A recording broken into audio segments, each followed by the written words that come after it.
मित्रांनो, 6 जानेवारीच्या दिवशी वर्षाची पहिली मोठी अंगारक संकष्टी चतुर्थी आहे. हो मित्रांनो, नवीन वर्ष सुरू झालेला आहे 2026 आणि या नवीन वर्षात जोही दिवस शुभ दिवस येईल तो खूप महत्त्वाचा असतो. जोही सण येईल पहिला तो सुद्धा खूप महत्त्वाचा असतो, कारण या शुभ दिवसांना आणि या शुभ सणांना आपण काही उपाय, काही मंत्र जप, काही काम केली तर संपूर्ण वर्ष आपलं सुखाचं, समृद्धीचं, आनंदाचं आणि चांगलं आपल्या आरोग्यात जाणार आहे. तर मित्रांनो, पौर्णिमा चतुर्थी, एकादशी हे शुभ दिवस असतात.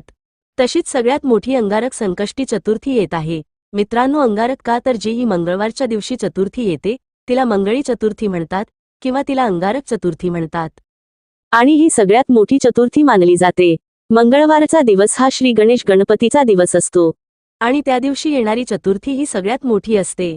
तर वर्षा पहिल्याच महिन्यात आणि सगळ्यात पहिलीच चतुर्थी ही अंगारक चतुर्थी येत आहे. हा अंगारक योग तयार होत आहे, तर हा दिवस खूप महत्त्वाचा आहे. तर या दिवशी तुम्हाला तुमच्या घरात 3 काम करायचे आहेत. हे 3 काम केलीत तर विघ्नहर्ता श्री गणेश तुमचे सर्व विघ्न दूर करेल आणि संपूर्ण वर्ष सुखाचं, समृद्धीच, भरभराटीच, आनंदाच आणि चांगल्या आरोग्यात जाणार आहे. आता ही 3 काम कोणती, तर मित्रांनो, या दिवशी जमेल ज्यांना जमेल, ज्यांचं आरोग्य चांगलं आहे, ज्यांच्यामध्ये शक्ती आहे, ऊर्जा आहे, त्यांनी या दिवशी व्रत उपवास नक्की करावा. उपवास म्हणजे कसा, सकाळी उपवास करा, संध्याकाळी नैवेद्य दाखवून उपवास सोडायचा आहे. आणि उपवास जमत नसेल, तुम्हाला आरोग्याच्या समस्या असतील, गोळ्या औषध चालू असतील, तर उपवास नाही केला तरी चालेल. आता हे 3 कामांबद्दल आपण बोलून घेऊया. पहिलं काम आहे, तुम्हाला या दिवशी संध्याकाळी 21 मोदकांचा नैवेद्य गणपती बाप्पासाठी करायचा आहे. मग ते उकळीचे असतील, पुरणाचे असतील किंवा आपण जे खोबरं भाजून करतो तसे असतील तरी चालतील, पण कोणतेही तुम्हाला जे करू शकत असाल ते 21 मोदक तुम्ही करायचे आहेत. 21 मोदक आणि गणपतीला संध्याकाळी तो नैवेद्य दाखवायचा आहे. हे पहिलं काम. दुसरं काम आहे, तुम्हाला एक जास्वंदाचं फूल घ्यायचं आहे. जास्वंदाचं फूल आणायचं आहे किंवा जास्वंदाच्या फुलांचा हार आणायचा आहे आणि गणपती बाप्पाला तो हार घालायचा आहे.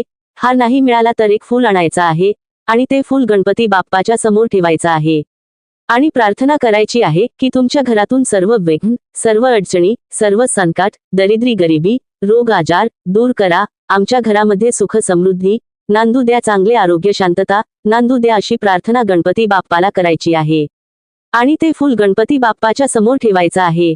श्री स्वामी समर्थ सेवा करायची. तिसरं काम, नित्यसेवा. या पोथीतून किंवा तुमच्याकडे जर दुसरी पोथी असेल तर त्यातून किंवा ऑनलाईन गुगलवरून तुम्हाला एक वेळेस गणपती अथर्व शीर्ष एक वेळेस वाचायचा आहे. हे 3 काम तुम्ही संध्याकाळी 6 जानेवारीच्या दिवशी करायची आहे. आठवणीने आणि गणपती बाप्पाची आराधना, गणपती बाप्पाची पूजा असेल, कारण हा दिवस मित्रांनो खूप मोठा आहे.